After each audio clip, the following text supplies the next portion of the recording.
This is Andy. Excitement's building. This is Thursday. I'm nervous. Breathe with me, guys. And this is Andy on Thursday. That's right, we gave Andy his own show. No way. No way. Yes way, Andy. Holy sheet. Holy sheet indeed. Andy Given Thursday. Live every Thursday at 10 p.m. Eastern, only on the Comic Core.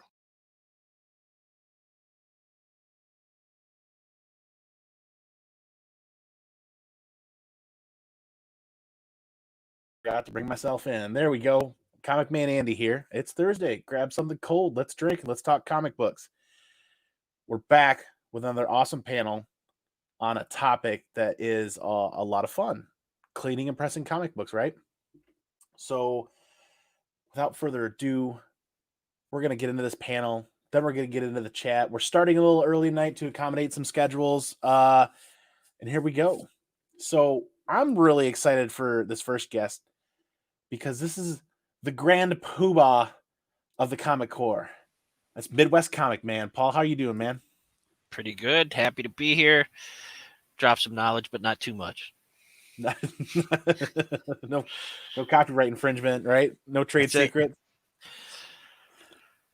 I'm looking forward to it, man. Great to have you. This is the first live show that we've been able to do together, right? Yep, I believe so. That's awesome. And we've been skirting around the idea for a while. Yeah, we've talked about it a little bit here and there, but schedules just haven't lined up. And this seems great. We got to talk to you about this cleaning and pressing, man. But the next guest is also somebody who I'd love to talk cleaning and pressing with and ask a lot of questions and bounce knowledge off of. And DS Comics, man. What's up? Thanks for having me on. I remember watching part one of this, and it was a really good show, and I love the technical stuff of comics, the cleaning, the pressing. It's always fun to see a show about that. So, yeah, I've been doing it too long, but I'm excited to be here and talk about a little bit how I do it, hopefully share some knowledge.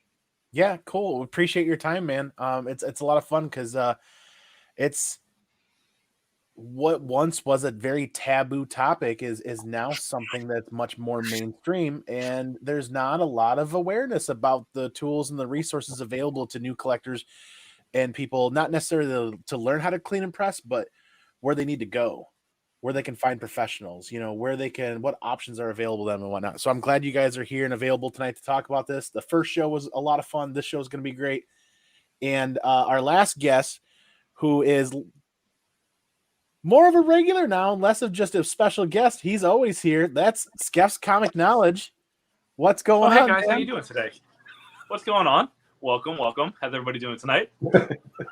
Scared. I brought my knowledge glasses, so I'm ready for the knowledge. Ready to learn something tonight. I'm just kidding. I can't do the show like that. That's ridiculous. How y'all doing? That's great to see you guys. Let me pull my YouTube back up so I can check this live chat, because I know if I didn't exit out of it and if I didn't get rid of it, I was going to have a feedback loop on the audio. I'm excited for tonight. It's going to be fun. I'm definitely excited too. I had a lot of great conversation today. We'll hit up this chat. We already had like 6 or 7 people hanging out waiting for us to go. Definitely people tailgating, and I did not forget to check to see who the first comment was today, which was you. What? Yeah. Me? And YouTube said and deleted it like 4 hours ago. Yeah. So I thought it'd be funny. Thanks everybody. Chris Barrett was in here. Definitely not first, but it's not a show without Chris Barrett. Thank you, Chris. JV Discovery Bay, thanks for joining us, man. We got Downright Nerdy Podcast. Always great to have you around. Comic Book Detailing. Hey, thanks for stopping in. Yes, Comic, you're in the chat too. Dream Elements bots running. Hey, Knights of Old, thanks for stopping in, man. Always love talking to him too. C Woodard's in the chat. Comic Books NYC. Hey, Kavi, thanks for stopping in. Appreciate it. Hope you guys enjoy the conversation and the topics. Oh boy, Chris Barrett. Hey, Mom. My mom even stopped by to say hi. Yeah. And I'm not even remembering to use the comment highlighter. Excuse me. Good evening, Mom. So we've got everybody here. We've already got 12 people watching.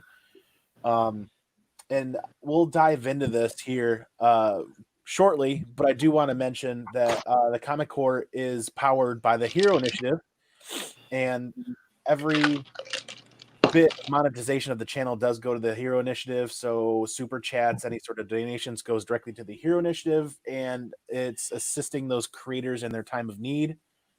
So know that it's pretty awesome in my opinion.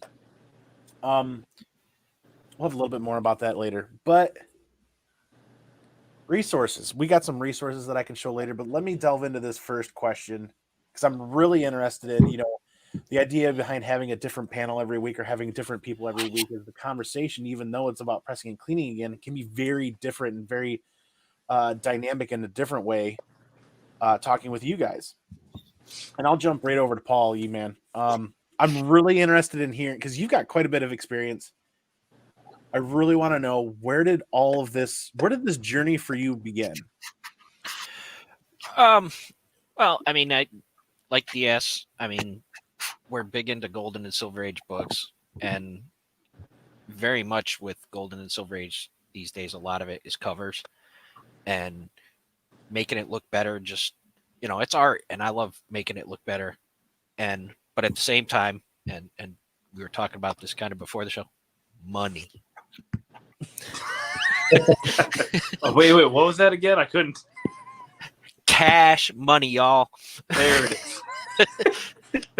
Well, that's one of the biggest things that a lot of people new to the hobby, new to the hobby, old to the hobby, whatever, if you're not pressing your books, more often than not, you're leaving money on the table, right? How many times have we seen an unboxing or somebody in the community pull out a book and say, oh, it got a 9.4. Oh, man, I could have sworn this was a 9.8. Well, hey, did you press that book or did you have a professional look at it? Well, no. You left money on the table. Yep. And more often than I not, press everything before it goes out. And more often than not, some people are like, well, that was $12 or $15 or $5 or $10. Like the upfront cost to press the book is what prevented them from wanting to do it.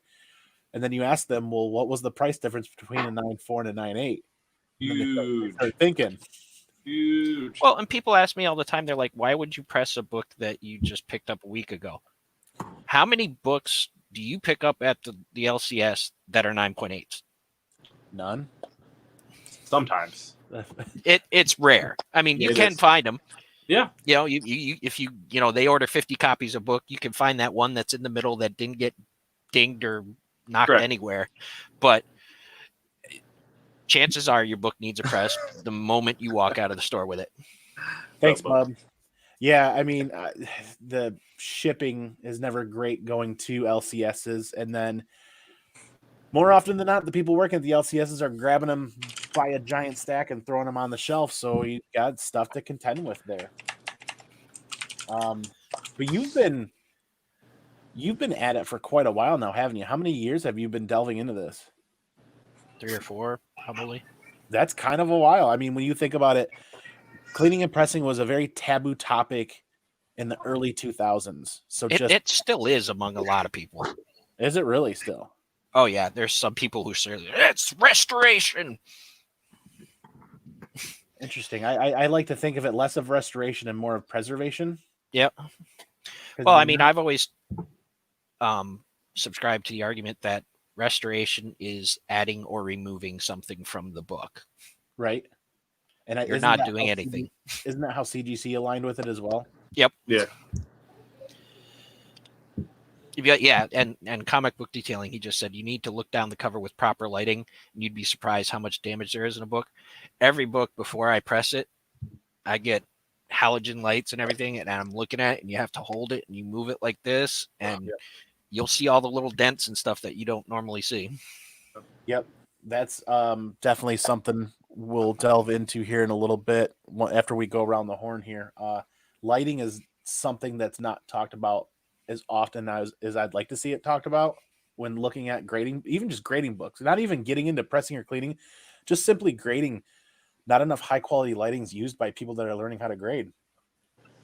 But DS, man, we'll bounce to you really quick. I'm really curious on where this whole journey began for you. Well, it began for me about a year ago. I've been pressing and cleaning my own books for about a year. I was sending my books out initially. I think for probably the first time I sent some books out was like probably 4 years ago, maybe 3 to 4 years ago. And I was using a bunch of different services. Hero Restoration was one that comes to mind. And there's another one I can't remember. CGC started their pressing service, and then I started using that.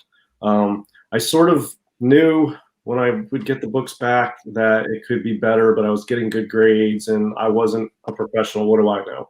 But the last straw, I was looking at presses. I was thinking about, man, I could do this myself. There's a lot of turnaround times were crazy for CCS. And I'm like, I could just do it myself, save time and money. Maybe I should think about this. And I sent a package out to CCS. It was 15 books, and they destroyed 3 of them. So 3 out of 15, which is what 20% of my entire package was destroyed during pressing. And 2 of them were near mint bronze keys, a Tech 400 first man bat near mint. And the other one, the second one was a Tech 405 near mint first League of Assassins. They detached the covers on both of those, ruined the books basically. And they were beautiful copies, man. And the third one was a pre-code horror book in the fine range, and they detached and fully split the cover. So they turned a nice fine range Golden Age book into 3 pieces. I'm not going to go into the details about the reimbursement, the contact back and forth, but what I'll say is the first thing I did was call and write nasty emails to them. The second thing I did on that very same day was go online to find a press to buy. And within 2 days, I had bought the press, and it was sort of like, I felt like my ship had burned. There's no going back to it. It must go forward at this point. So that just soured me on anybody else touching my books anymore. And I just said, I'll do it myself, and we'll see what happens. And I bought a cheap press, which I'm still using. And I've gotten better over the last year, but I've been doing it for about a year and trying new things, getting more experience cleaning and pressing. And at this point, I feel confident enough in my abilities to give some advice or some knowledge. I feel that my work is above average at this point. That's where I'm at, and I'm excited. It's an art and a skill, and I'm continually trying to improve, and I change things almost every week. I'll try something new, and some of it sticks and some of it doesn't. And that's my quick story. Very cool. Thanks for sharing that, because I know I've had a not so great experience with CCS that we'll get to in a moment. And now Skeff and I aren't pressers or cleaners by trade, but we have a very big interest in that. And I'll move to Skeff here in just a minute, but there's a number of comments that I think we should hit up really quick in the chat. At least acknowledge these people stopping in. There's some new names that I haven't seen before. Comic Book Detailing, thanks for hanging out. And looking down the cover with proper lighting. We'll talk about lighting here more in a little while, and how important that is. But yeah, looking down that cover with proper lighting, hitting those angles, getting that light to bounce off of there, that's huge. Mac Daddy Austin, thanks for stopping in. eBay is always calling, man. That's just buy like a 3rd or 4th computer screen, and you can have eBay up over there. You can have some sort of auction over here. Right. You can take in all the content that you want without stopping. Bub's still hanging out, so he didn't just do a drive-by thumbs up and take off. So yeah, so I've heard that CGC and CCS, without going too far off topic here, are 2 separate entities. As far as I don't know about ownership, but I'm understanding, or at least from what I'm reading, is they operate as 2 separate entities. I don't know how that works because everything still gets shipped to CGC though. Yeah, look, people say there's a lot of. I'm a CGC supporter, so I just hate CCS, and I would never advise anybody to use CCS. But I like CGC. They're not perfect, but no human is, and I'm pretty happy with CGC's grading. Look, here's what I tell anyone whenever you hear a rumor about CGC or about grades or about slabs or CCS, pick up the phone. I mean, this is outside of the COVID unusualness we've had this year. Pick up the phone, call CGC, ask to speak to someone, get an email, and their customer service, they're very responsive. Most all of the stuff that I know about CGC that other people question about, and I'm like, no, you're wrong, it's because I've just called CGC and asked. I'm like, you know what? I'll go right to the source. I've called them and asked. CCS and CGC are essentially at the same place. CCS does the work on the books, and then they move them over to CGC. but they go back through the receiving department. So when the graders get them, it's just coming from the CGC's receiving, and they don't know that it came from CCS. Right. That's the official stance. What I think, from being a person who has lived some years and worked in various jobs, is people at jobs talk.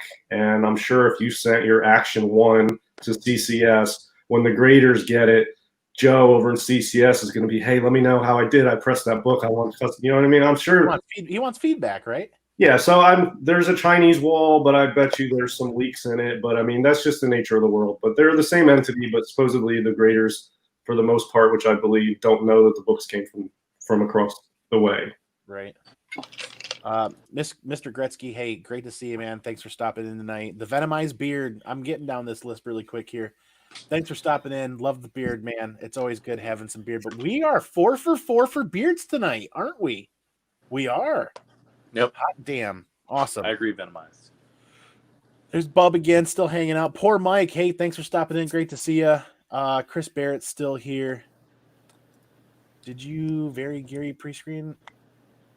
I'm not quite sure where he's going with that one. So I've done a pre-screen before. Oh, that's right. We can talk about more about that in a little bit. I think maybe he's talking about how very Gary did a pre-screening and did an unboxing on his channel. But moving on with that question, kind of where the journey began. Skeff, you're not a cleaner or presser by trade, and you haven't delved into that. But where did you discover cleaning and pressing, or not where exactly, but how did you become aware of this? And where did you really make that determination that that's something that you want to be a part of your collecting habits? I first discovered it after my very first submission to CBCS, actually. And I learned that I had terrible eyeballs on what a grade of a high-quality book is. And that was about, I want to say about 3 years ago. And then a year into like collecting, and then I found out that like people can press and clean books. And I'm like, what is this? I delve into that, find a gentleman who actually cleans and presses for a living. It's Gary Kendra at Impressive Comic Pressing Services, and I use him when I get books that I think have the ability to get bumped up in grade or value. Paul said money, and I use him and I try to evaluate every book I send out now before it gets graded on whether or not a press and a clean would validate a grade in the bump. So I'm trying to just slowly learn what a 9.6 is, like what a 9.0 is, between like that 4.5 to 6.0 range, like, and just learning like what a press and a clean helped this at all. So I haven't delved into actually doing it, but I feel that I've really kind of evaluated what books are and what they can be. Nice. And I'll round that out with, I can't remember exactly where I first learned about this. It's probably an advertisement for CCS or something like that.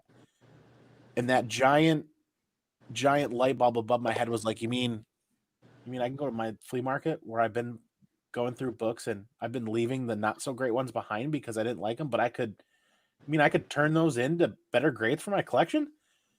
So what did I do? I started looking online.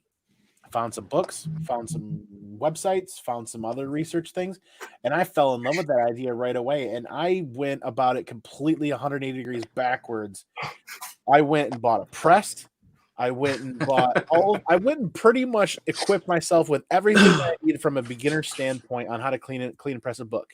I'm going to do this. That was well over a year ago. I have yet to even clean or press anything because the more I read online and the more I read in the books, I'm like, this is just a monster that I am not prepared for, not ready for, not educated enough for. Because you can go grab a stack of dollar books, grab a stack of 50-cent books. That's what I'll practice on. But I've never actually successfully cleaned, pressed, and sent anything off because CCS has always had that convenience factor for me with last year's convention drop-offs that still happen. Pay the fee, drop them off. And I had good luck with them. And I actually did have one challenge, if you will, on a book that came back a 9.4 that was a solid 9.8 candidate. And I didn't take pictures beforehand like I should have, but I did have my notes. And there was a new crease that didn't exist on the back bottom corner, back of the spine on the back that Yeah. didn't exist before, that was never there before. So there is definitely a level of human factor that's involved where none of it's ever perfect. And there's definitely, there's not a waiver, but they even say on the website that, you know, there's a level of risk to this when you send them off, and you're accepting those risks when you do that. But thankfully there is some options when things do really go wrong. In DS's case, my book was definitely something that could easily be cleaned or easily be pressed out and handled by a professional and sent back in. I ended up gifting that to a friend that I thought could get that done with his own presser. In my last submission, I went with CCS, and I went 14 9/8 and 1 9/6, and that was on my channel. I did that unboxing a couple of months ago, and that was a ride. That was a riot. That was a ton of fun. A lot of fun, right? But I still have all this stuff sitting back here, and the more we talk about this stuff, episode 1 a couple of weeks ago, we talked about cleaning pressing with a few different friends, Geek Aficionado, Skeff, you were there as well, and we had Nerdy Father. Yep. Nerdy Father from Canada. That was a lot of fun. The more we talk about this, the more I'm really interested into diving back into it and spending the time, if I can make time. But there's a lot of options out there, and I don't think a lot of people collectively talk about those options. And more importantly, one thing to talk about that I'd like to delve into is cleaning and pressing is truly an art form. Yeah. Paul said it best earlier before we went live. Cleaning and pressing is truly an art form. And Paul mentioned that not a single person does the same thing the exact way as another person. Well, probably, right? Because there's no step 1, do this, step 2, do that, right? Every book's different. This is a great comment too. Comic book detailing is explain the risk to the customer properly. Yeah, I mean, I'm not a cleaner and presser by trade, but he's right. Somebody that's doing this, if they've got somebody new that's never been a part of it, I obviously they would be discussing with that person the level of risk that's involved. And DS, you're not going to take a dollar bin book and press it for somebody that's looking for a 9/8 if it's not going to do a 9/8. You're going to talk to people, right? Well, look, I don't press for a lot of people. I basically press for myself, and occasionally when time allows, based on where I'm at and my own personal stuff here, I will take a submission from somebody I know, somebody in the community, a friend or something. Yeah, when I get the books, I always review the books, and there have been times, there's a guy that I've pressed for, a friend of mine, and he'll send me some admittedly low-grade Golden Age stuff, and I'll explain the risk on each book. And there was one I told him, look, it will improve the presentability of it if I press it, because it'll look nicer if I clean and press it. But the pages are a little brittle, the staples are barely holding on. Pressing this book it's a toss-up that is going to cause damage. In my opinion, it's not worth it. If you want me to go forward and do it and take that risk, you should know there's a chance of damaging this book, and it's already super low grade. And that's the type of thing that I will discuss about a certain book. But yeah, you can sign that thing that CCS is about the risk. I've been pressing books for a year. I have never detached a cover or popped staples on any book I've pressed. Low grade, Golden Age, Moderns, anything. I've never detached a cover. There are some risks that if you're a professional, it shouldn't be a risk. Like, popping staples on a book. If you think it's going to pop, don't press it, or tell the customer there's a chance this staple will pop, and then let them decide if they want to do it. But if you're careful and you do work, you shouldn't be popping staples, shouldn't be detaching covers, shouldn't be doing damage. Now, sometimes things don't go the way exactly as planned, and damages can occur, but it should be very minimal and very, very rare that you're doing actual damage during cleaning and pressing.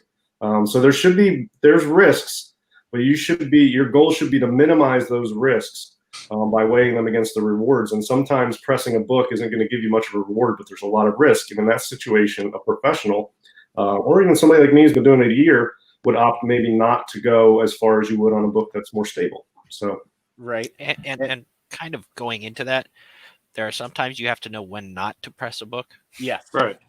I turned down an Amazing Fantasy 15 pressing it for someone because it was How bad?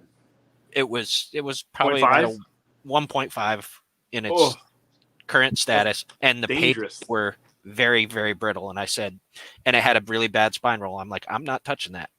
Can't. DS, how many books can you press at one go? In one go? Yeah, just one?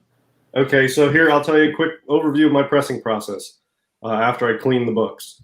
I prep a book. It takes me, this is another thing, there's some things you learn as you start doing it yourself that let you know the volume of stuff that CCS is doing. There's no way they can do it without cutting corners or rushing.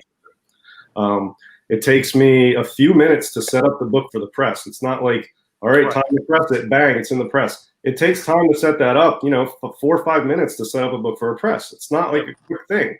And then when I put it in the press, it doesn't come back out of the press until the next day. So I do basically 24 hours, right? Every 24 hours. And I'll tell that if I press for somebody, they send me 10 books, I'm like, it's a minimum of 10 days. Right. If I take a day off, it's going to be 11 days. It's not like you can fly through the books. So I mean, you can do, I know some people like to put it in the press, take it out and put it under a stack of stuff and get the next one in, or press 2 at a time. I'm not a speed presser.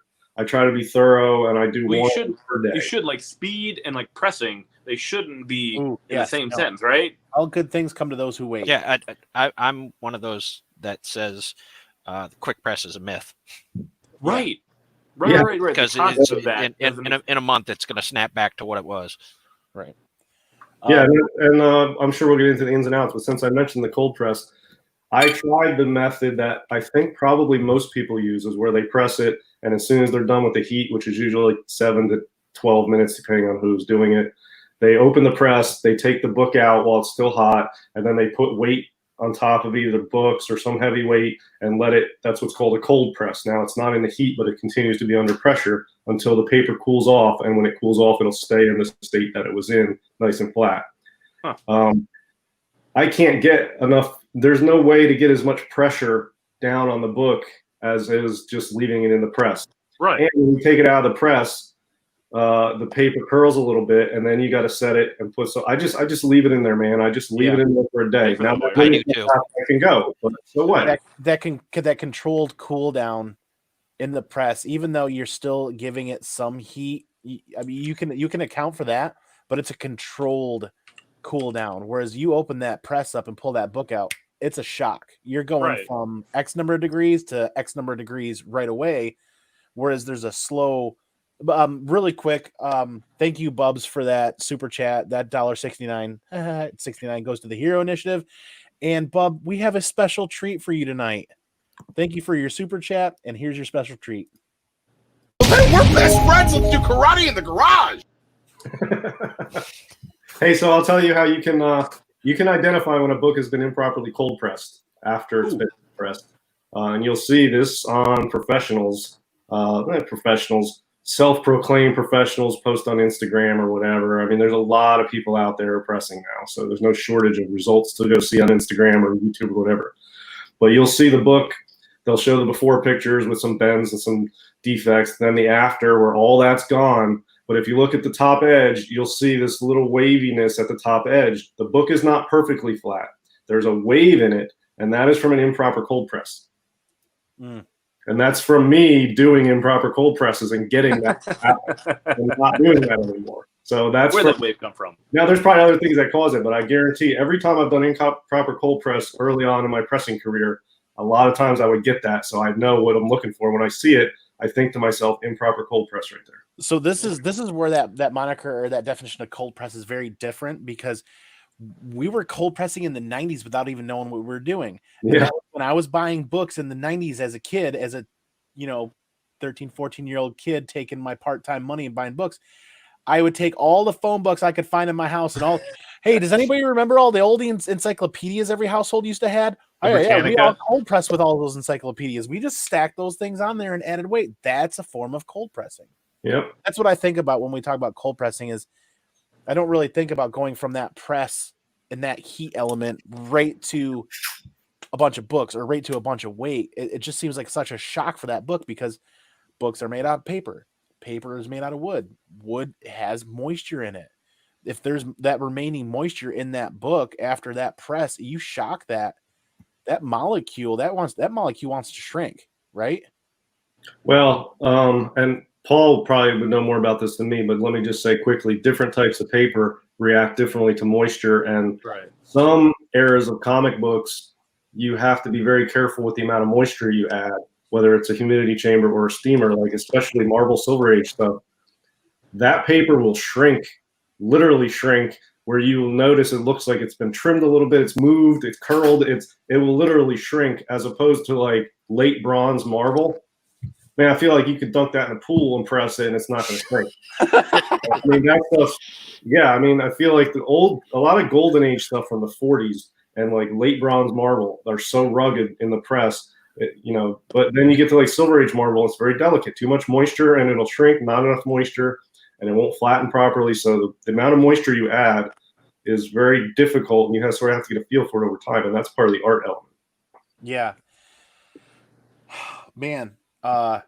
This kind of going around the horn is actually more comfortable just bouncing back and forth when people have comments. I really kind of like it. It's very organic, and very passion driven, because it is an art form. That's why I think I'm drawn to learning more about this. I could probably never actually press a book and still be really interested in this process and still want to learn it, because it truly is an art form.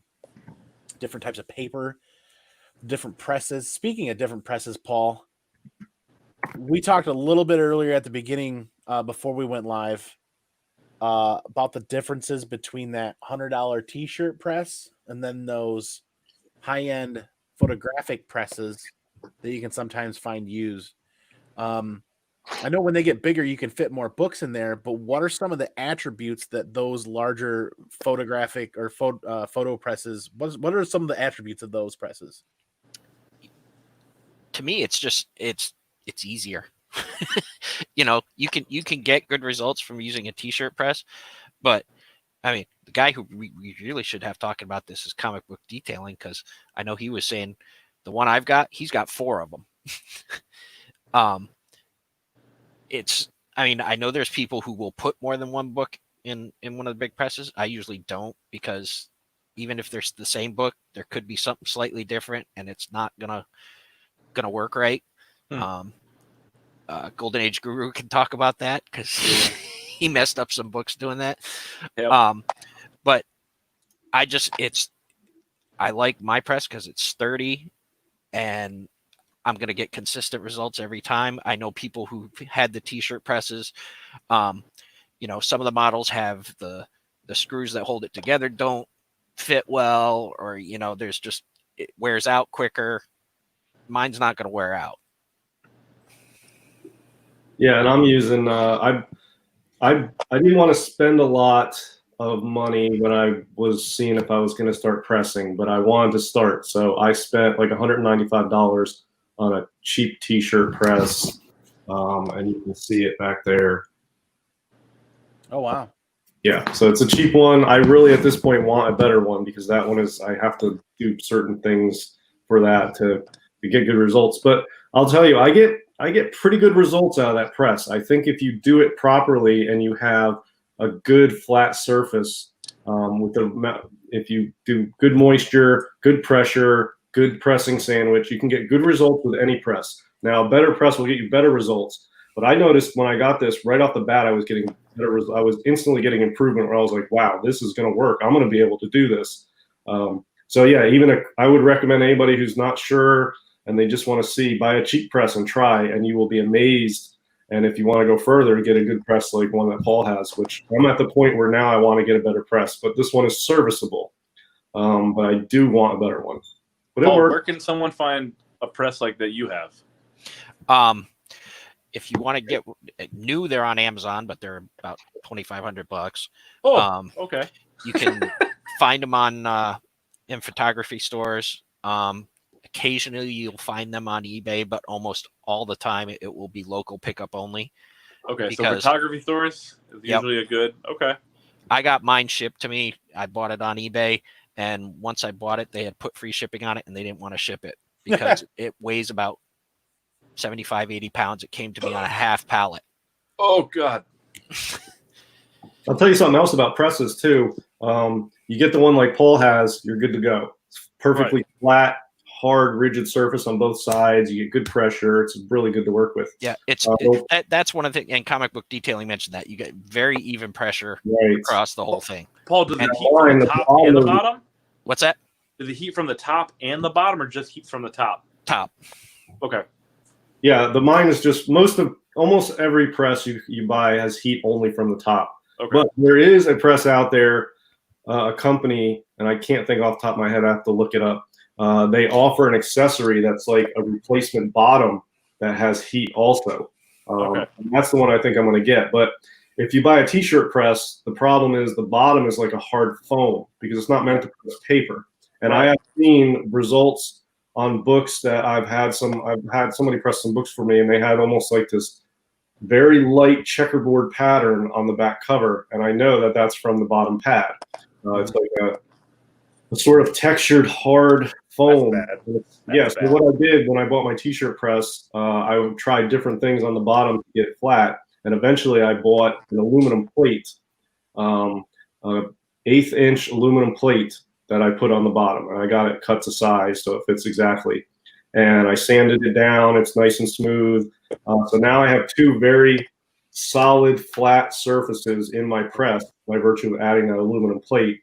But the other thing that these low-end presses don't have is even heating. The heating is, I've got one of these guns where you can measure temperature. Right. And it's not the same. It's 20-degree difference from one corner to the other corner on the top. And then all four corners in the middle are different because these sheet presses, what they basically have is a coil in there. And they basically just have, I don't know, like two bends. It's like a zigzag coil inside, and that's providing heat. Now, a high-end press will have much more coiling in there, and you get a much more even heating. So the readout on mine is not accurate, and it's different amount of heat in each spot. Now, I've learned which spots have which heat and how off the machine is. And so depending on the defects in the book is how I can arrange it in there to get certain heat in a certain place. I mean, it's not the way to do it, but I'm sort of like finagling my way around this cheap ass press. So yeah, there's a lot more issues with a cheap press like I have, but it's good to get started. Right. You got to start somewhere, right? You know what I mean? Yeah.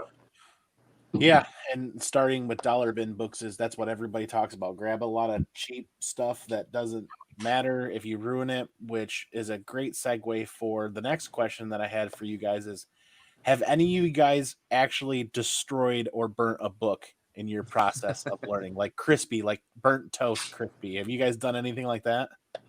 No, I don't think you'll get it hot enough unless you like really crank it up way above what it should be. I'm being silly too, but the first time I pressed a modern book, I came out with a brick. Wow. Because you get too high temperature on them, the pages just stick right together. Yeah, there's a couple things that this is my personal preference on them. And for heat, I see guys pressing at 175, 185 degrees. Look, the point of the press is you have a book that has moisture on it. If you add moisture to the paper, it becomes malleable and reformable. The idea is to then press that wet paper back into a flat, thin sheet, nice and flat, and then dry it so that it dries in that position and it now has a new form. So all you're really trying to do is dry the paper out. Now, you could take a wet paper and put it in the press with no heat and leave it there for a week, and it'd probably be good. It'd probably do the same thing. The heat gets the moisture out quicker and it forms the paper better. You don't need 175, 185 degrees. I press almost all my books at about 135 degrees. If I press moderns, I drop it down to 105 degrees. And my thinking is, if you leave a modern sitting out on a record hot summer day, it won't melt. That's 105 degrees. I'm not going above that. You know what I mean? So 105 for moderns is the limit for me. You can probably go a little higher, but that new modern paper will melt. So yeah, I do like 105 for moderns, and I do like 135 for everything else. Yeah, so you haven't had any missteps where you've completely or severely damaged anything while you were trying or to learn? Pressing, No, the only damage I've done with pressing is I haven't popped staples, but I've put too much pressure on old Golden Age books before, books with rickety spines, where it's more damaged around the staples than it was before. That's happened to me early on. And the other thing is getting the paper curled or warped after pressing, or having defects come back out. Like I pressed I don't know, a Hulk 180 or 182 or something a while back. And I think I didn't use enough moisture. And so initially it looked good. And then the next day it looked like the defects had popped back out. Somebody mentioned paper memory in there. It was like that, but I didn't get enough moisture in it. So no, I mean, all the damage I've done early on was in the cleaning area, not from pressing. Pressing, I think, is much safer than cleaning. Cleaning, you catch a corner with an eraser and tear it. Yeah. Where you try to, sometimes you get so focused on a little spot you're cleaning, you get like tunnel vision, and you finally get it off. And then when you step back and look at it, you've destroyed the whole area around that. But yeah, now the spot's gone, but all the gloss is gone, and it's completely destroyed. You know what I mean? So cleaning, I think, is riskier than pressing. Pressing, you can avoid the risks for the most part if you set up a proper sandwich and use the proper amount of moisture and proper heat. You start going to extremes on these things, you're incurring more risk, and I don't think it's necessary during the pressing process. So how is the moisture applied? Steam. Oh, okay. Like one of those like handheld steamers, humidity chambers people use. There it is. Okay. I use a humidity chamber. I usually don't use the handheld one. I know DS uses both. Right. Yeah, I use both. Okay. So that you bring up a couple of really great points about proper amount of heat, or proper amount of time, or proper amount of moisture. And there's some resources out there that not a lot of people talk about learning about that. Now there's a trial and error process because everybody's equipment's different. Like every artist paintbrush is just a little bit different type of paint, a little bit different type of brush. But one of the biggest resources that I found when I really wanted to start diving in to learn about this, and I want to talk with you guys a little bit about this to see if you guys have, I'm sure you guys have read this and found this about how it kind of fit in, or how you guys enjoyed this, was I discovered the Captain Mike's website of comic book cleaning and pressing. And when I discovered his website, I discovered he had a book, a comic book CPR book. And this book I've been delving into and reading cover to cover and learning has been a lot of fun. We talk about proper amounts of time and proper amounts of pressure or water. He's got a full caveat. He's got a full listing in the back of Copper Age, Modern Age, pristine, square bound stuff that I've really enjoyed. But my favorite part about that little adventure is I discovered their Facebook group. And their Facebook group, you actually get to watch people do this in action with photos about how they're able to take care of some of this stuff. That's a ton of fun. So if you guys haven't found that Captain Mike's comic book pressing and cleaning Facebook site, I'd say check it out and do some reading and digging in there. And that's a ton of fun, even just sitting back and watching other people do the work. I don't know, man. But it's a book. Everybody's getting into reading stuff digitally, right? I enjoyed reading the book, just grabbing that. I haven't seen a digital format of that. There are a number of books out there. There are a number of other resources and websites. Have you guys stuck it to your own, like DS? Kind of sounds like what DS has done, and learned through trial and error and kind of learned your own process. Or have you guys found any communities or any groups of people where not only you can learn from them, but you can share thoughts and ideas back and forth?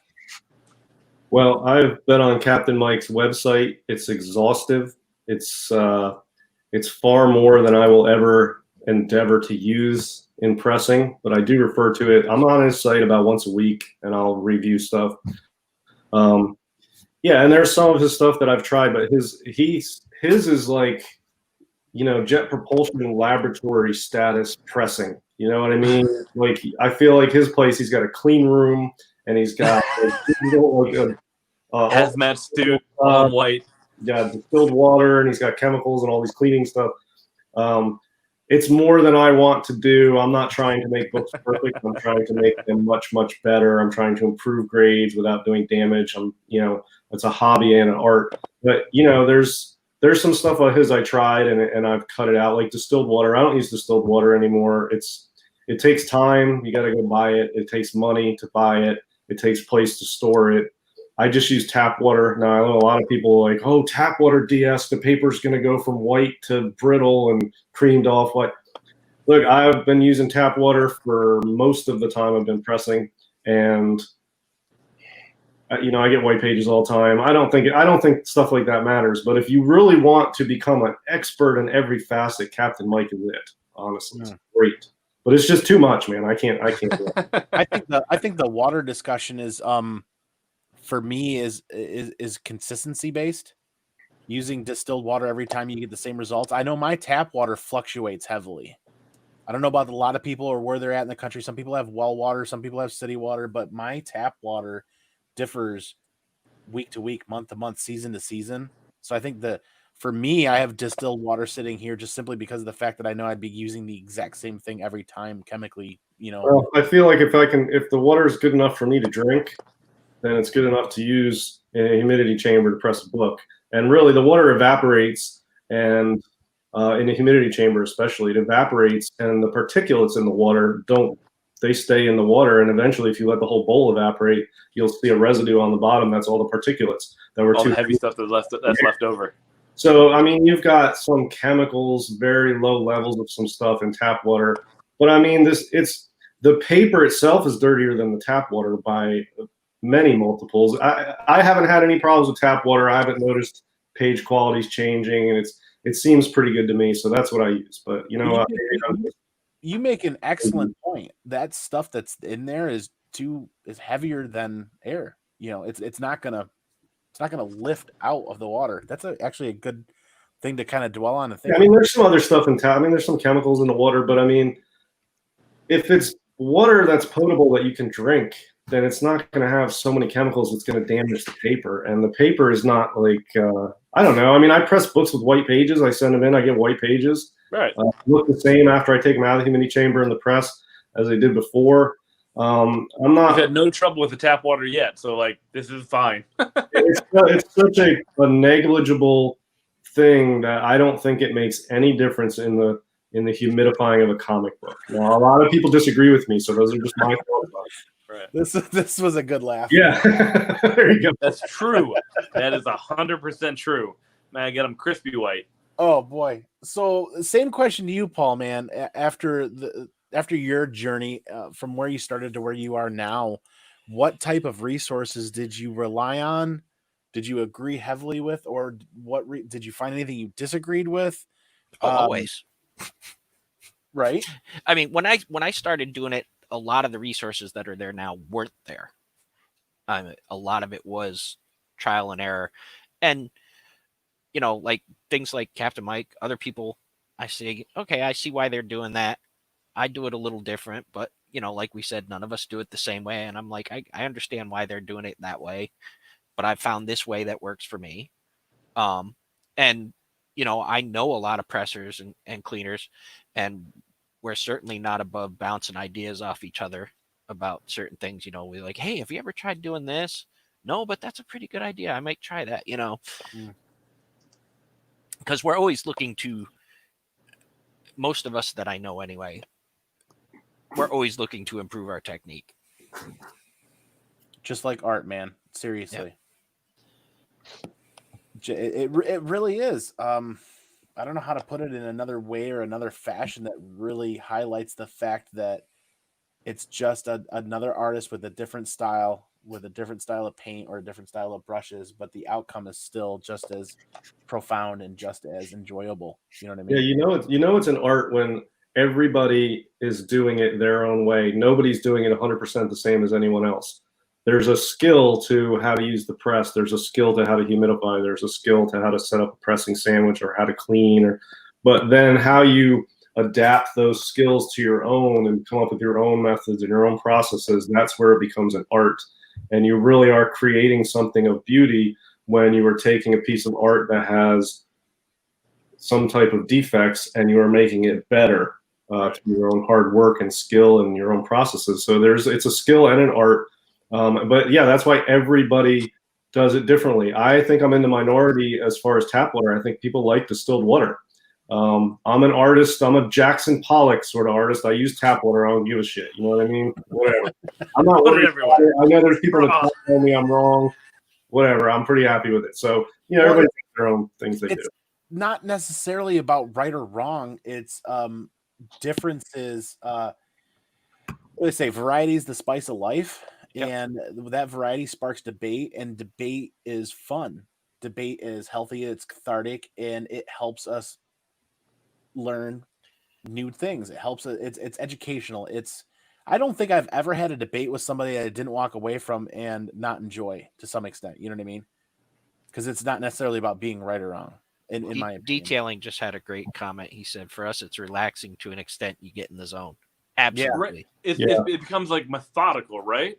Like it's like this calming where you're going to just work on this book and take your time, and you get great. You guys probably get like a great feeling of like you found a way to make the book look better than when you received it, in essence, right?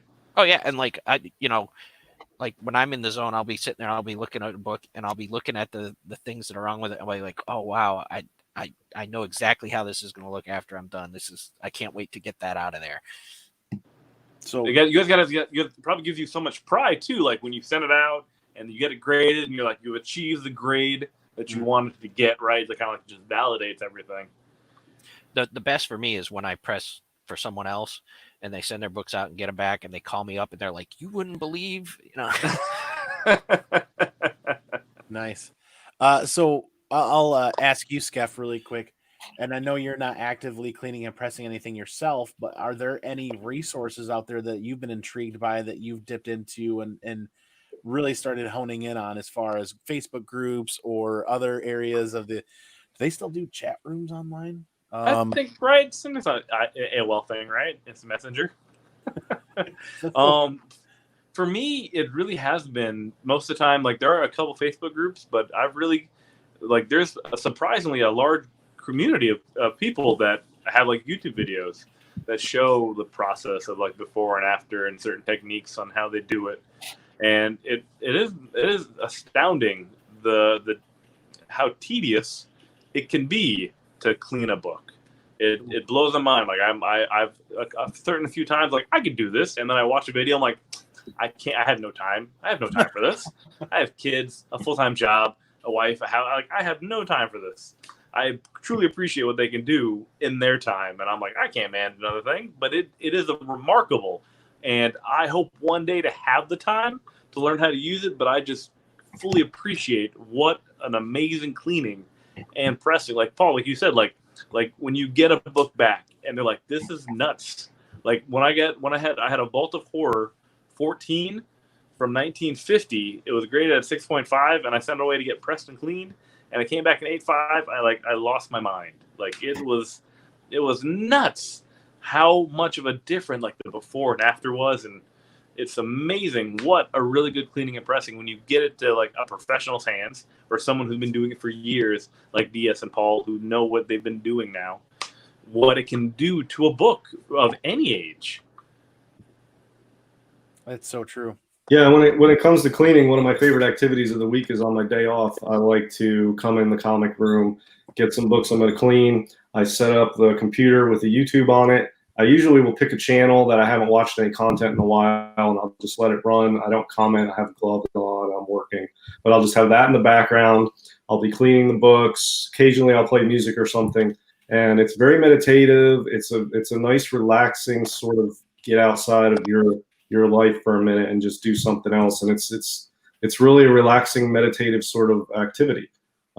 It's good. I mean, and my philosophy on cleaning is quit while you're ahead. Yeah, I'm not trying to make books perfect, and if you are going to be taking more risks and do more damage than somebody who's not, because cleaning there's a trade-off when you're cleaning books. There's some stuff, there's like 3 categories of things. There's things that you can get off for cleaning.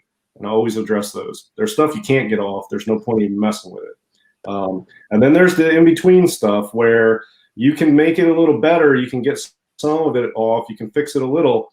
But if you go too far down that rabbit hole, you can do damage also. So you got to know where to stop, and that's sort of a gray area. It's that risk and reward, right? Your ahead area, and so cleaning, there's pressing. It's binary. You press the book or you don't press it. But cleaning, there's a lot more to it, I feel like, and I am of the mindset where I quit while I'm ahead, rather than go too far and incur more risk and try to go too far. I just try to make the book better as best as I can without going too far. And sometimes, there's stuff that other people would think they could get off, and maybe they could, and maybe they'd try it, and maybe they'd mess it up, and maybe they wouldn't. But I won't go there a lot of times because it's not going to improve the grade. I'm just incurring risk. I mean, you get a 5.0 book, and your last thing you're working on is some little tiny dot on the back corner by the spine. I mean, it's not going up. It's a 5.0. That's it. Why are you going to risk carrying it? So, I mean, that's my philosophy on cleaning. And foxing is one of those things you just don't want to tackle at all, right? You can address it. You can. There's stuff you can do for foxing and stains that what about tanning? But I don't. It's not something I currently in my repertoire that I use. But I've experimented with it, and I will try more in the future. But this is a really good comment from Detailing, who's still here. Thanks for hanging out with us. Tracking it back to its origins. Wouldn't it just be what was it? The phone books, right?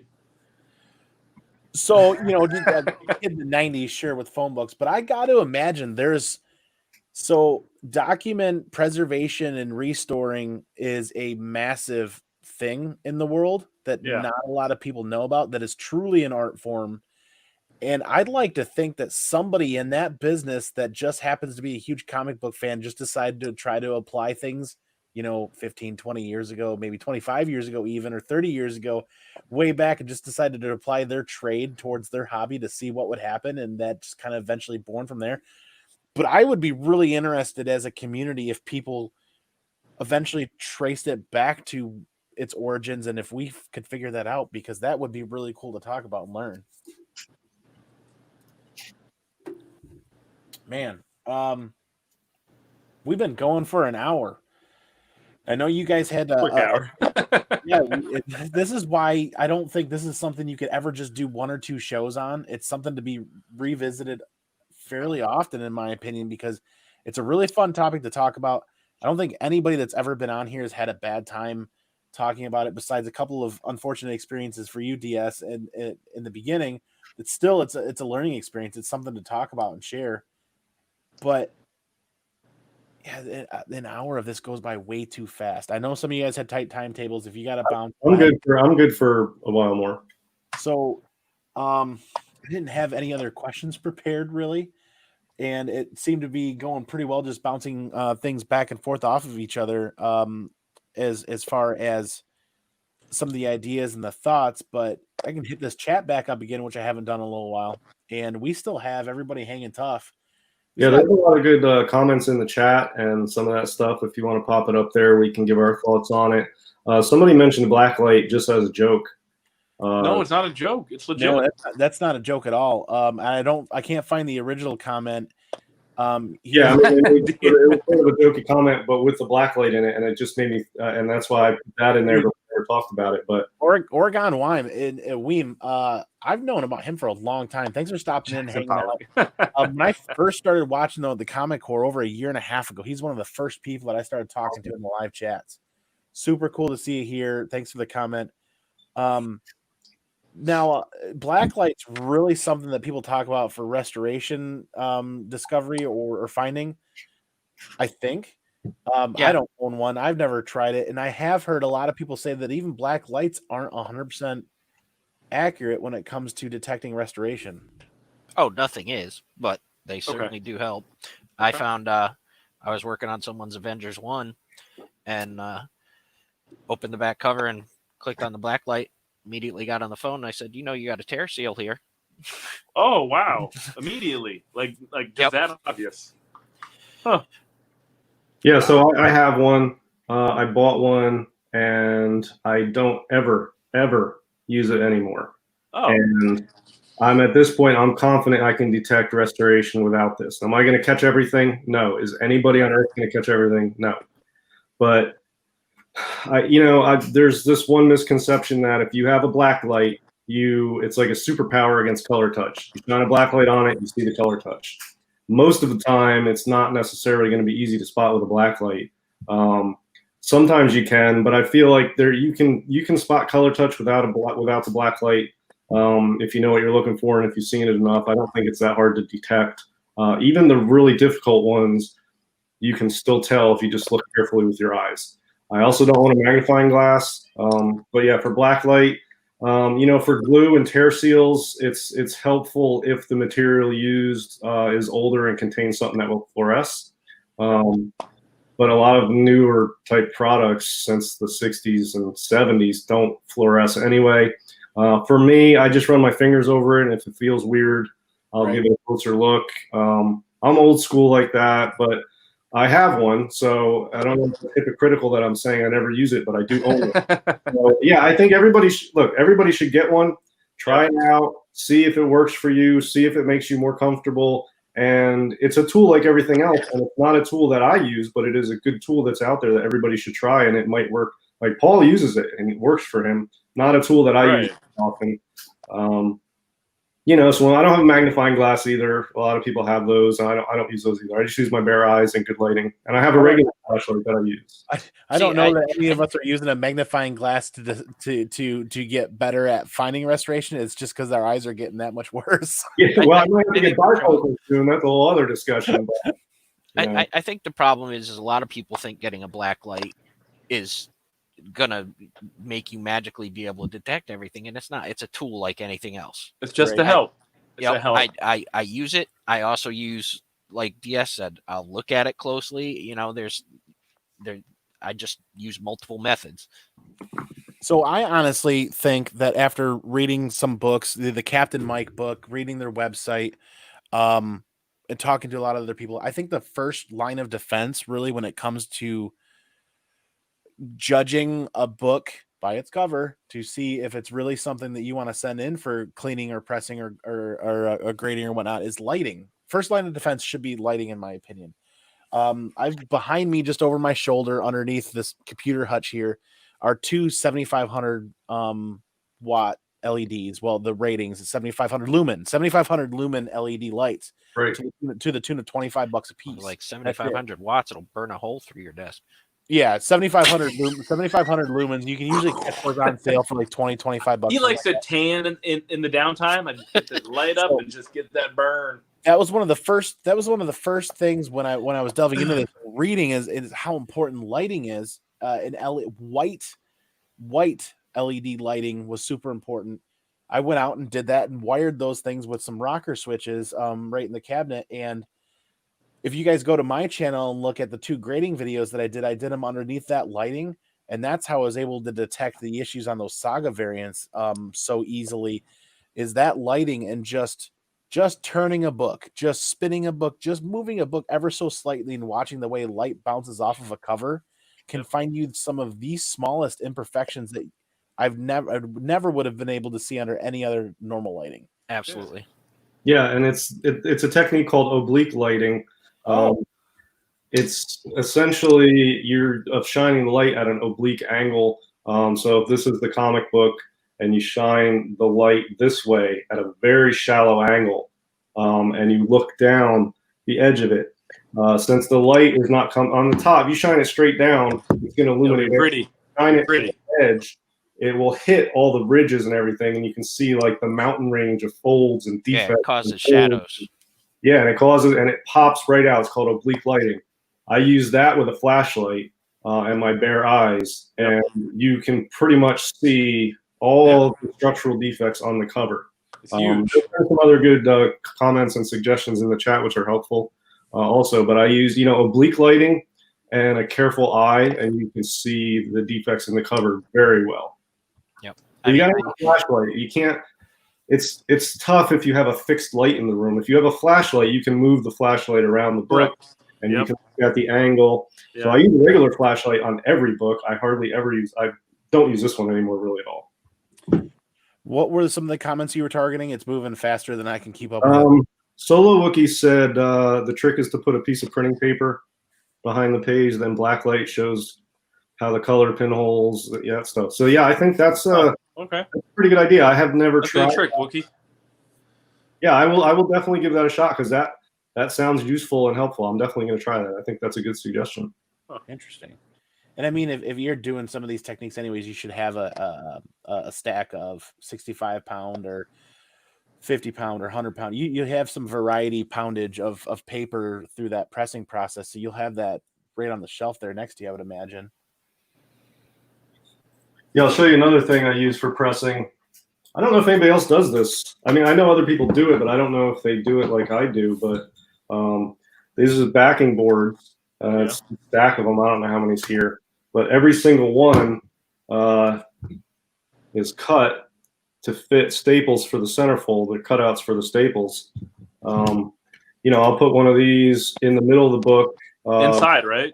So I can get it all the way to the spine, and this keeps the staples from crushing into the paper, damaging the staples. It keeps it, it just prevents the staples from getting crushed in the press. Huh. And that probably made, I don't know how many I have here, 20, 25.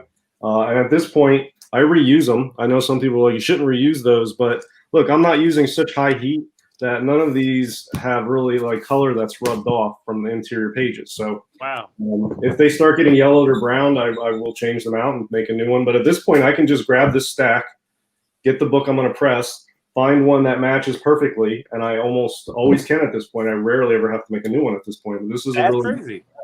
That's pretty interesting because they're almost like puzzle pieces. Because I was just going to say, you find the one that fits. Because, depending on the age of the book, that's fun. Hey, that's the paper placement on one side, and that's the different staple placements on the other side. That's crazy. I know, and it's cool to look at these sometimes because, like you got one here that's super far apart. Right. This is closer to maybe where a modern you probably used before, and then I've got ones where they're really close together. Oh, weird. The book.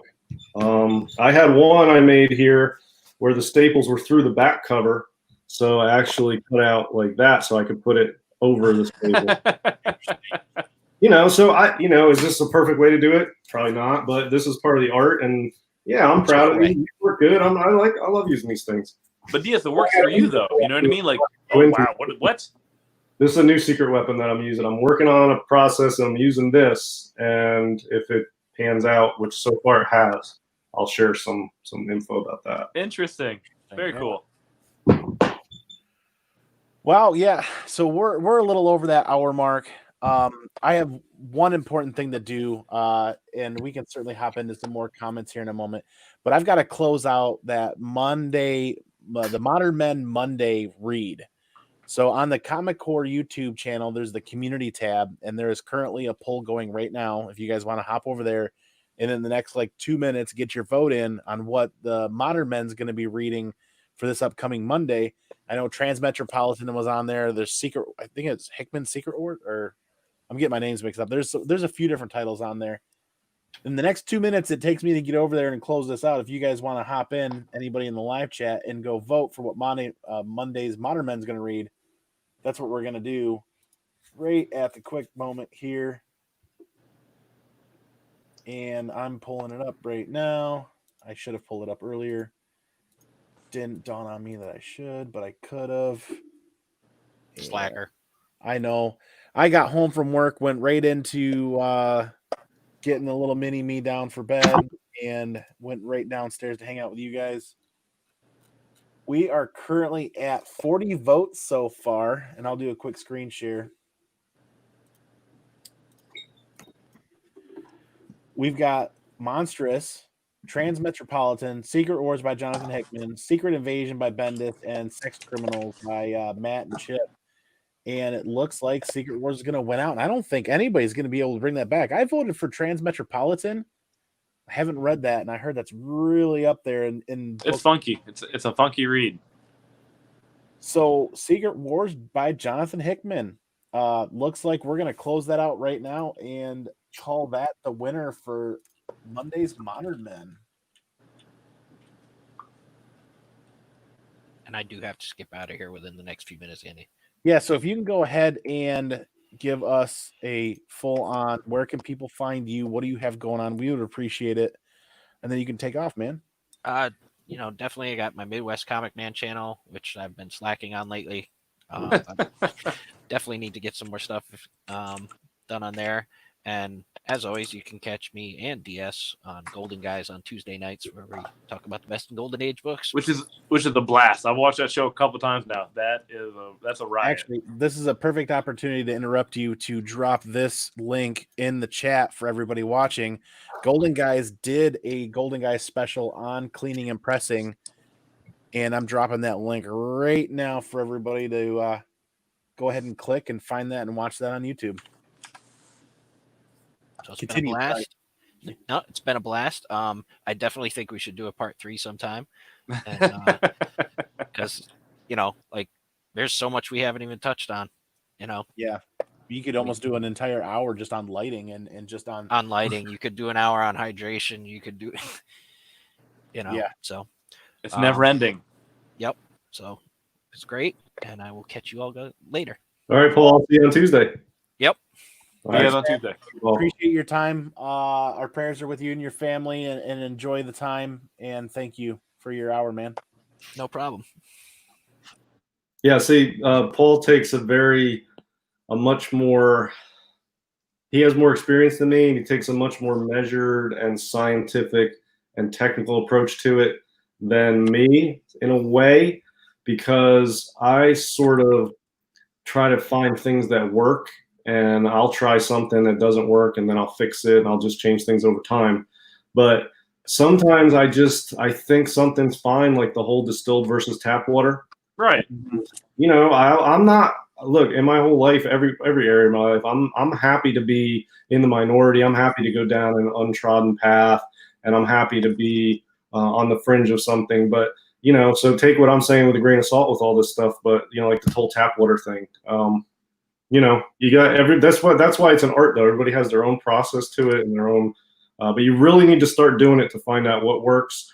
And it's really also great at learning how to grade. I have learned more about how to grade comics from cleaning and pressing than anything else, because you're really inspecting it with a different eye when you're pressing books. Right. Like I always get so frustrated when people get a book back and they get mad like it's a 9.2 or a 9.4. Andy pointed out earlier. We're like, "What'd you do? Did you do anything? No. Well, you thought it was a 9.2 and it wasn't."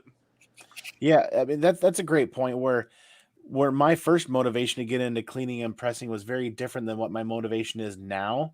And my motivation to learn more about cleaning and pressing is less about the actual cleaning and pressing process and more about grading books better. Yep. I'm really into the idea of learning how to get a lot better at grading books, because I feel like that's a very important part of the foundation before getting into my own cleaning and pressing. Because if I can't grade a book well, then how am I successful at cleaning and pressing, right? Right. Or one or the other. For me, I'm not a professional at any of this stuff. I think my grading, my cleaning, my pressing is above average. But for me, it's much easier to grade low-grade stuff and high-grade stuff. Yeah. Than stuff in that 4 to 6 range, right? Well, it starts to get harder in the 4 to 6, and then from like 7 to 8.5, it gets harder, and then like anything around 8.5, it's really tough, because the books are basically in good condition, and it's really tough to tell how the defects might affect the grade on certain books that look similarly in top-notch condition. Right, and it depends on the year it got graded too, right? Huh? The year it got graded, I think, affects that as well. Yeah, I mean, the grading, if you have an old CGC label and you crack it out, the grade will come back differently. I've had that a few times recently. Right. So grading is tough, but if you're cleaning books and pressing books and you have an eye on defects and you're looking very closely and you're really, really getting in the weeds on the books, and then you're sending them in and you know what you thought and it comes back, you get a much better sense of how to grade that way than just reading the overstreet and looking at a book. Right. You're looking at the defects and you're cleaning it and you're looking at parts of the press and sometimes a book looks great, but then when you start cleaning it and you're setting it up to press, you realize it's not so great, because now you've seen everything up close and you've really had an eye for it. So it's really helpful for grading. Agreed. That stuff. I was just going to give you guys an example, a recent example of for cleaning. The Quit While You're Ahead. If you guys want to see this, Of course, always. cool book here. Oh, that is very nice. That's a great book. Golden Age book. Yeah, Great yellow cover. I bought this because I thought it was a good price. It's a cool book. What year is that? 1944. Very nice. And I'll tell you how I know that before I even opened it up is because this is what it looked like when I got it. Oh, Got it. Oh, it says 1944 on there. 3 different places. Somebody wrote it on there with a pencil. Just in case they forgot, they wrote it on there 3 times. And it was written on there long ago in a pencil. This one, like it said, What year is this? I think it was 44. Write it again. And then they put a 1944 over the 45, so that's been written twice on that part. oh my. I'm like, yeah, I can get that off. I'll tell you, Yeah, totally. off a yellow cover is risky because it's tough to get the pencil off without getting the yellow off, right? Right. So this is how it came out. The first 1944, Oh, not too bad, but I quit while I was ahead. You can barely even see that one. ooh, Right. Good. And then here's what happens when you don't quit while you're ahead. Oh, Oh, I see it. Okay. So it is Oh, a difficult man. one. I messed it up a little bit, but Was that the one that was written twice on there? it had, that was the one that was written The twice. deeper one, the deepest It one, was, right? it was pretty deep. I tried to roll it out from the inside, but the paper's not in the best shape either. So Damn. I'm not finished with it, but I quit after I'm like, I got to step away from this. I'm not doing myself any favors. So Because you don't want to get frustrated, right? Like the last thing you want to do is get frustrated while trying to clean a book. well, I was good at the beginning, Yeah, you nailed it. you got cocky. You got cocky. Yeah, so it happens to the best of us, and I'm not a professional, so but that just goes to show, I'm happy to show stuff I've messed up on because nobody's perfect, and I'm not perfect either. But that's a prime example where it was good on the first 2, and then that last one I went too far, and when I set back, I'm like, I got to put this away. I got to get away from this because I'm not doing myself any favors, and I just set it down, and I will go back to it, but I haven't done a ton of damage to it, but it's better, but there's been a trade-off on that one area for sure. So It's how we learn. It's how we learn, right? Yeah. You know what I like about that? That book now has a story, and if that were me in your shoes, I would grade that and frame it and hang it up. that would it's got story to it now. That book's that much more important in my opinion now than it was before you started with that. All right. Well, I am going to get it graded. I'm going to go back to it, and somebody, Solo Wookie said he'll buff it out. Yeah, that'll buff out. Yeah, I just look. You get to a certain point, like I was with that one, where I needed to step away. Yep. Sometimes you got to step away and come back Always. fresh. And Always. so I'll go back to it, and I think I can get it a little better before I get it graded. But pencil on a yellow cover is no joke. No joke. And yellow covers were big back then. Yeah. I I love the one I have. What am I saying? Not just back then. Always. Man. Yeah, we need to do another episode of this. We're gonna close it out. Okay. So we're at an hour and we're almost at an hour and 20 minutes. We still got 20 people hanging tough watching. We appreciate it. I love talking about comic books with you guys because I learn more and more every week. This show is a guilty pleasure. This show for me is more about you guys teaching me things and the people coming on, and I get to interact and learn about other people and learn about their collecting habits and about their knowledge and skill sets. So it's kind of a guilty pleasure with just hanging out with you guys. So any closing comments on this?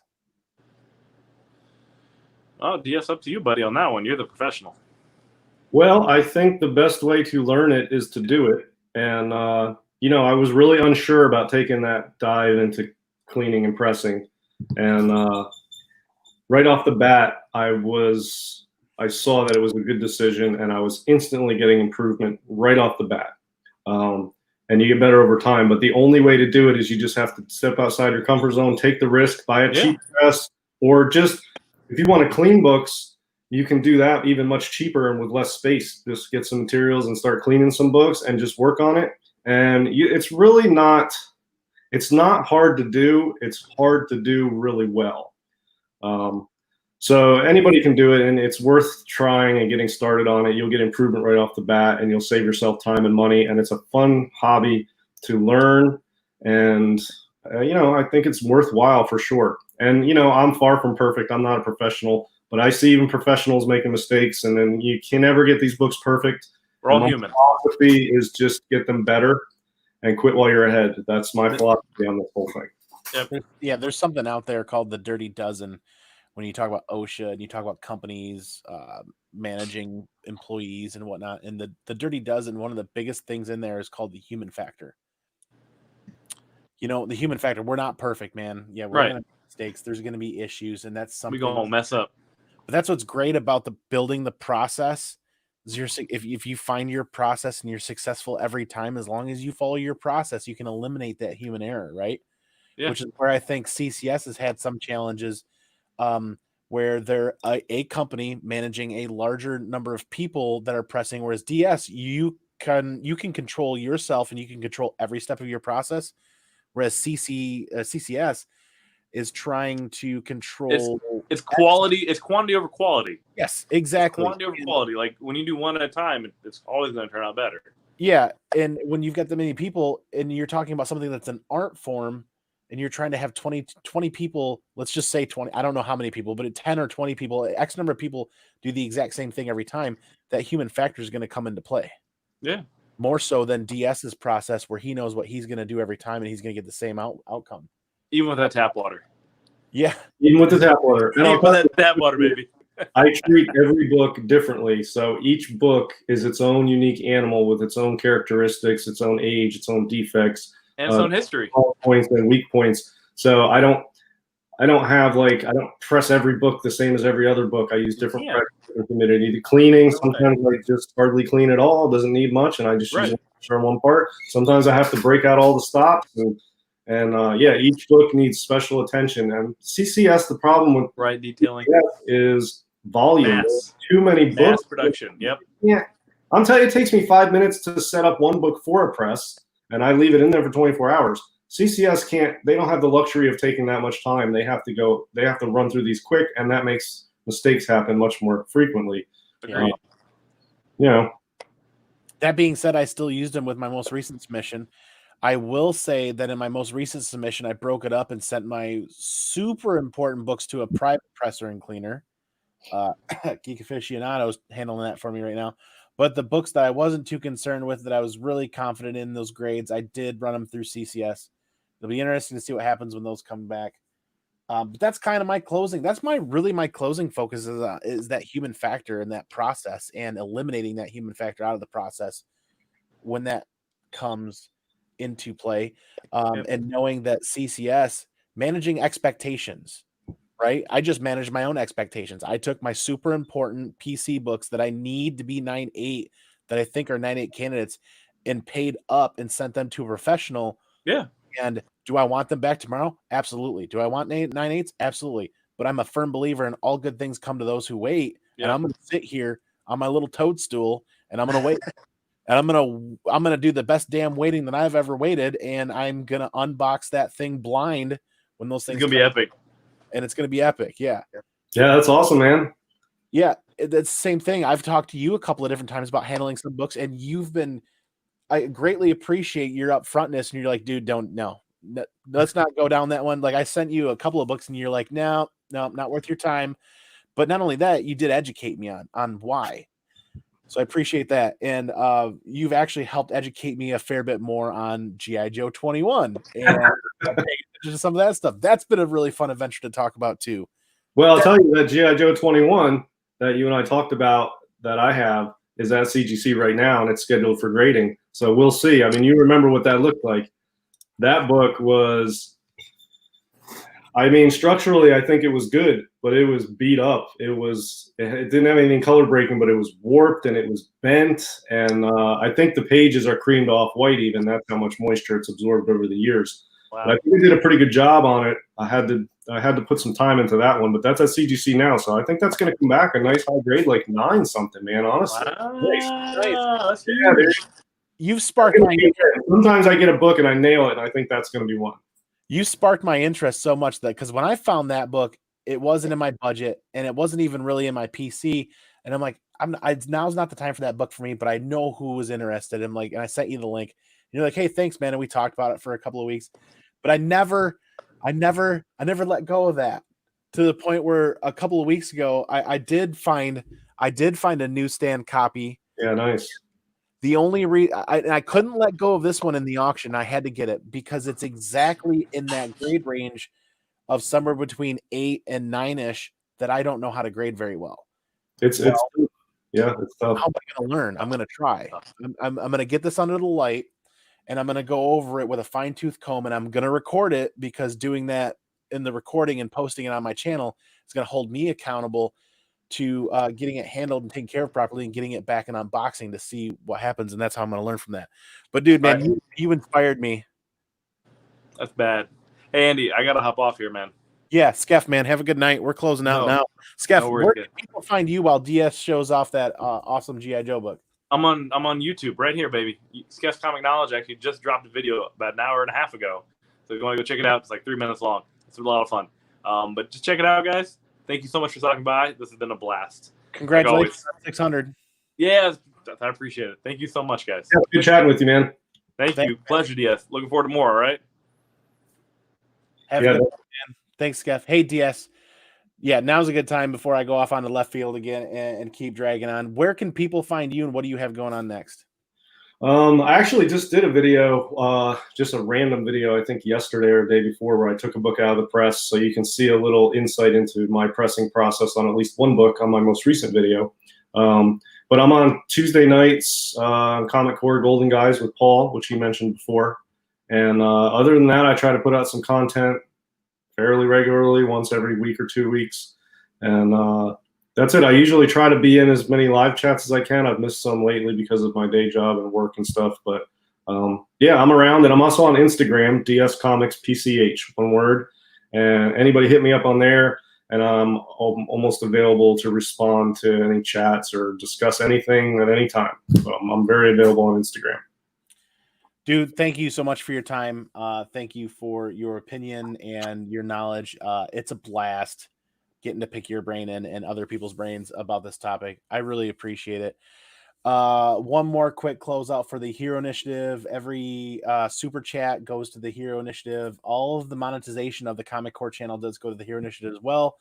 That's supporting and helping those creators in their time of need.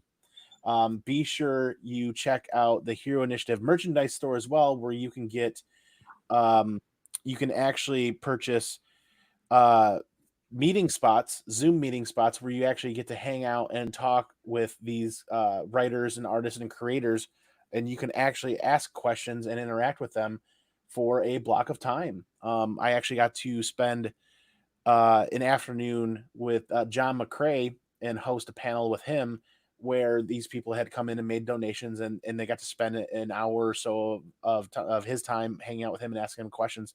That's a ton of fun. All that money goes to the Hero Initiative and supports them. They really appreciate it. And it's a really good time. It's those go really fast. So check those out. They change them up weekly, not change them up, but when they run out of space on the other ones, the next week they add more. So check that out, heroinitiative.org. Thank you again. I'm your host, ComicManAndy. This has been Andy Given Thursdays, only on the Comic Core. Thanks, everybody. I'm going to go peace out. Go piggies out. Thanks, Andy. We'll catch you guys all on the flip side. Have a good week.